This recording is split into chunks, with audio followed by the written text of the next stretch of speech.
actually, if I'm not the Fengshui Master's son, then who am I? Who am I as a person? And it's like, I feel like all my life, I've always been the Fengshui Master's son. And if my parents were to stop doing this altogether, then I don't know who I am anymore.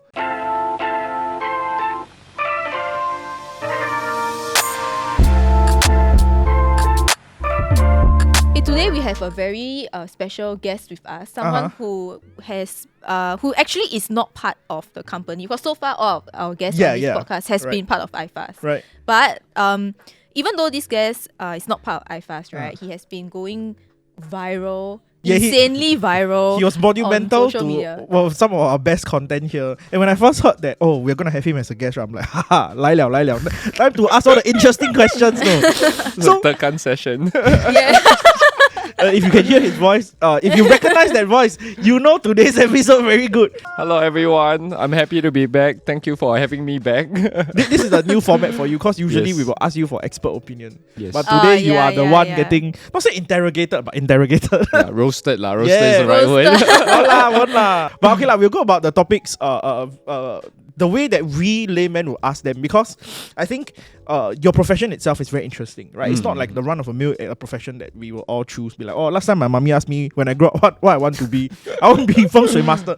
没有人这样选的, but here we are with a Fengshui Master, so this is our golden opportunity to ask all the questions. Yeah. Yes, and our very first question is whether being a Fengshui Master was always a career that you had in mind. So it's a career that my dad always had in mind. It's not so much me. Of course, like growing up, like every kid, you have your own dreams and aspirations. And you think that you can make it out there in the big world, right? So I did try many things. I think I told my dad that I wanted to be a philosopher when I was young. And then I was very interested in history. I was very interested in philosophy and politics.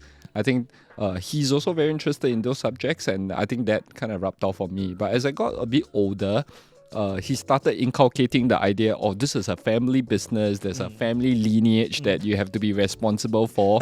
Brainwashing. So I think he has been grooming me since young. Okay, grooming is a better. I guess it's a slightly better word. So good to or use. bad? I don't know. Good or bad thing. But I think like there must be like some success, for you to see like, okay, this is a viable. Yes. Did that play a big part in like seeing your father just do well, or was it just like you learn the business because it's really a family business, you have to take it? So there's no one moment that I thought that you just come back and do this business. I thought that maybe since young I've always been known as the Fengshui Master's son. Like I have my school principals coming and say, I heard your Feng Shui, the famous Fengshui Master is your dad.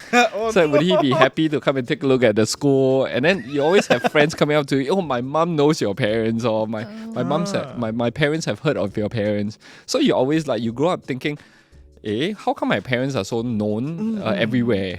And then you grow up and that was just a natural part of who you are. The aha moment maybe came when I was studying in the US. And then that was the first time I was really living outside of the country. And that was when I also realized that identity is important for me. I was in a foreign country. Everybody was speaking a different language. Everybody's very proud of their culture. And coming from Singapore, you really don't know what culture is to you, right? You feel like you are I would say a cesspool or a melting pot of something altogether. So you're constantly trying to find who am I as a person. And that's when I started realizing that actually my roots are quite deeply entrenched in this feng shui world without myself knowing. And then as sometimes you would write theses and stuff like that. I realized that I keep coming back to the topic of Chinese culture, and I grew more and more interest in those areas. So when I was studying there, first, second year, I didn't take it very seriously. By the third year, that's when you have to start thinking about your future, right? And my parents, actually my mom was the one who gave me a call and told me that, actually your dad is thinking of winding down the business. Right. He's coming to an age where he feels like he has enough money. He has worked hard all his life. He doesn't want to do work anymore. He wants to go for holiday and enjoy. The only thing that is stopping him is you, because he's thinking that if you want to take the business, then he's willing to show you the ropes for another few years and see if you're interested. So I was like, just go and do your own thing lah. Don't come and bother me. I'm having a good time in the US, right? But I slept on it and I realized that actually if I'm not the Fengshui Master's son, then who am I? You know what I mean? Wow. I was like, Okay. who am I as a person? And it's like, I feel like all my life I've always been the Fengshui Master's son. And if my parents were to stop doing this altogether, then I don't know who I am anymore. And then I also think back to all the people that were working with my parents. We have colleagues that has been in the company for way longer than I have been. And then what happened to them? I start thinking a bit deeper. And then I also start thinking about all the clients and all the friends my parents made through the years. They are the kind of businessmen that their life revolves around their business. So all their friends are because of the business as well. So I told my parents actually, why don't I come back almost over summer and try to do something. And then that's when he said, okay, you come in and see what you can do, lor. Feng Shui internship. Yeah. So I was like, I'll go for Feng Shui internship, basically. Yeah, and that's when I realized that actually I really like the company culture. I like the people. I enjoy working with them. I enjoy creating content out of something that is very traditional. I like creating new ideas of looking at traditional stuff. And then that was my starting point. And then it's a point of no return, I guess. No, but I'm just a bit curious. You said you went to US to study. What were you studying there? I was studying political science and economics. Oh. So my initial idea was to be a journalist so I can write about things. Yeah. Right. Okay. Do you see the similarities when you were studying like just the patterns of like political science together with how Feng Shui works? Like, was that a thing that you're like, okay, you know, I'm almost in the same genre, so switching over to Feng Shui wouldn't be hard? Or was it just like, to you, they are two separate things? I have always been very interested in explaining complex things in an elegant, simple way. Right. I feel like that is the gist of what studying anything is, right? And I thought that I do have a flair for doing that, and I thought if I can apply it to an industry that my parents have dedicated their whole life to, that I grew up in, then that would be quite a fulfilling life. Yeah. So if you ask me whether there's any overlap between the two. Some ideas, yes. I mean, like, it's based on certain base principles. It's all about equilibrium. It's all about creating a balance and stuff like that. I see those overlap, but more importantly, in terms of skill set, I feel like my job now is to explain concepts that seem a bit arcane, but in a very modern and easy to understand way. So if let's say there are like aspiring like people who want to become Feng Shui masters, will political science be the like their uni course of choice? Unfortunately, actually, this is an interesting question because when I started doing Feng Shui, I wished I know more about geography or geology. I wish I knew more about like maybe human conditions or philosophy or stuff like that.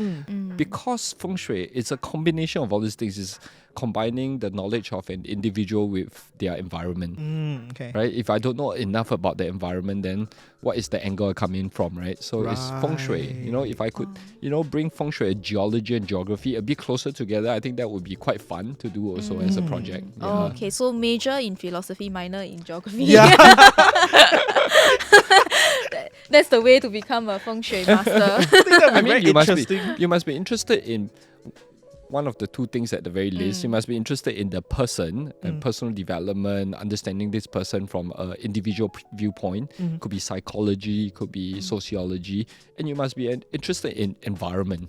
If you're not interested in environment, then you cannot find anything that meshes the two together, right? And Feng Shui is kind of like, trying to understand both and putting them in a good state at the same time.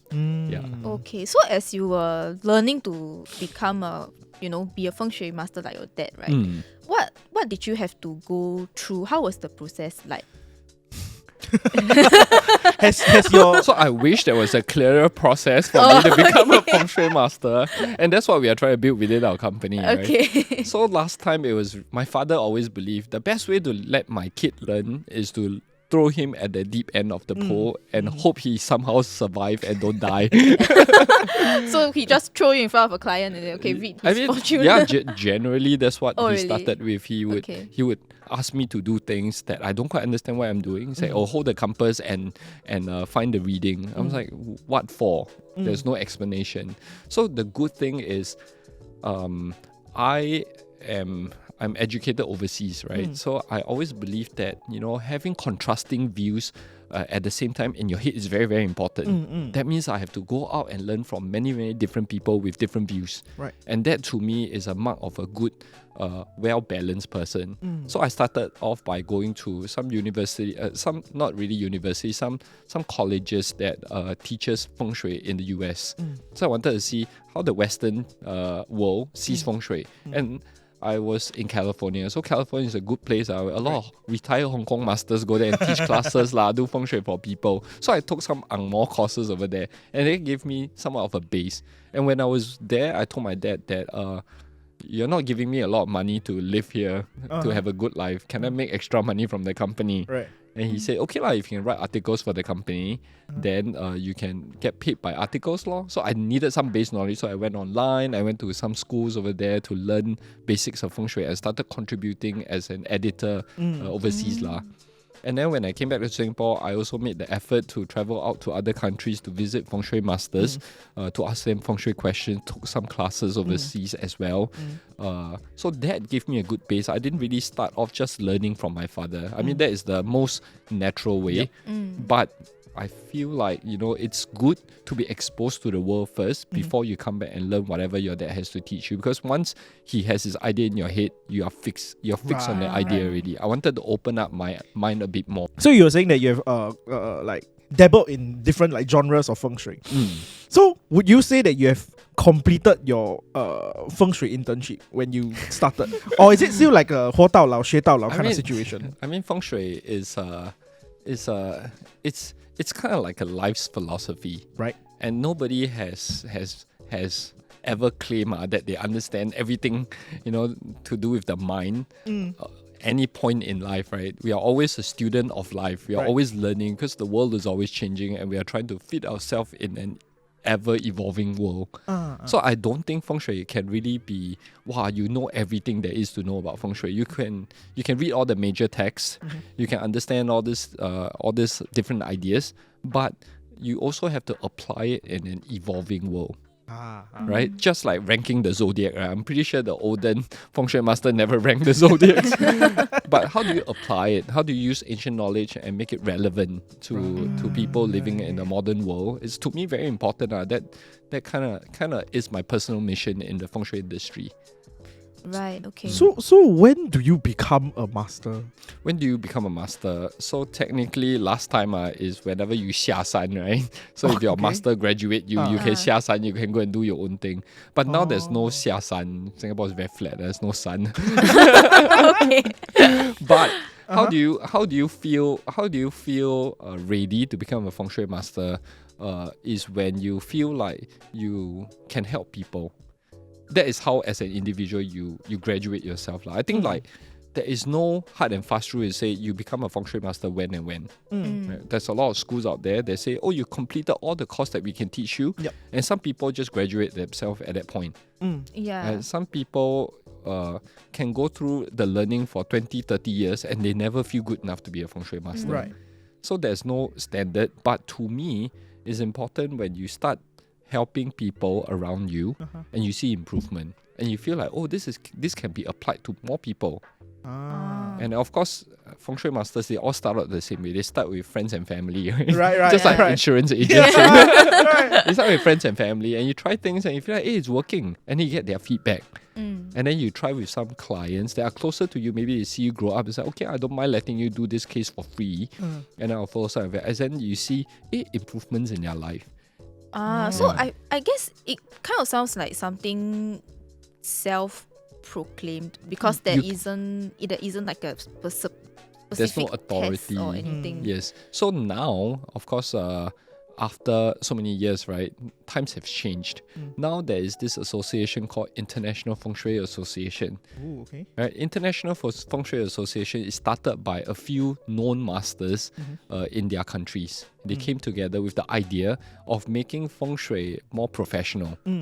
And then now there is a certification process. That means you write in and then you present your findings, and then the grandmasters will go through your report and say, I think you're ready to become a feng shui master. So it's like a thesis. Yes, it's a bit like a thesis. So you present some cases, you present your ideas, and they want to see they will challenge your logic and challenge whether you are using the skill sets in the right way. Oh, that's so interesting. Yeah. So do you know what questions they ask actually? they will ask you like what classes have you taken before. They want you to demonstrate your proficiency through case studies. Yeah. How do they do it? Like if it's, for example, studying the It's a feng shui written of report. Oh. Yeah, it's a written report, and you will say, oh, I use this method for this family because they're facing some problems. Right. And then you do your initial analysis. Why do they have this problem? Is it because of their date of birth? Is it because of the timing they bought their house? Is it because of the direction? Is it some external forces and stuff like that? And then you present your case, right? And then you present how you fix the problem. Then they will see through that thought process whether you're applying feng shui in the right way. Oh, so the question is actually like a case study kind of. Yeah. Okay. I mean, it's a lot cooler to like, than have like some random guy proclaim yourself a master, like I got certificate, like, cause in the finance industry you got CFA or something. Yes. It'd be cool to have like a indication or like a title to attach together with you, and the title now is backed by pass a test. Yeah, so in our company itself, we have an academy. Part of the reason why we have an academy is because I want to gather the best minds in feng shui to come and teach in Singapore. So I myself went to a lot of different countries and learned under different masters, right? So I thought if I can invite them to Singapore, then we can do a collaboration, and then we can teach what they know to our local market. So we have this thing called the WayFengShui Academy, and it just so happened that WayFengShui Academy started around the time when I was learning feng shui. So I also got a lot of masters to come and teach the different subjects, and I can learn also for free. And then now we are attaching ourselves to the International Feng Shui Association. And we say for every graduating student, we will help them prepare the thesis to get certified at International Feng Shui Association. So they can get double certification, right? They can get certified by my company and also the association at the same time. Oh, okay. When is an appropriate time for? So the moment they pass the exam, technically they can accept clients already. They can. I mean, this is a very how you feel it's about again it. Another again another self now evaluation. Okay. You have two organizations, known organizations in the industry, giving you the stamp of approval. Right. Whether you step out and practice is completely up to you. Some people have that stamp and they never feel good enough to practice, right? So I think feng shui is something that you really, there's a lot of initiative from yourself. Right? How intense you want to practice it, or how much you want to know. Like I say, it's a lifelong learning journey, right? So it's very self-driven. But my job is to provide a runway for them to feel like, I feel ready. And when they are ready, then they can come and join my company as an intern. They can come and join my company as a part-time master, part-time lecturer, for them to gain experience to the point that we feel like, the masters in my company all think you're good enough to come and practice.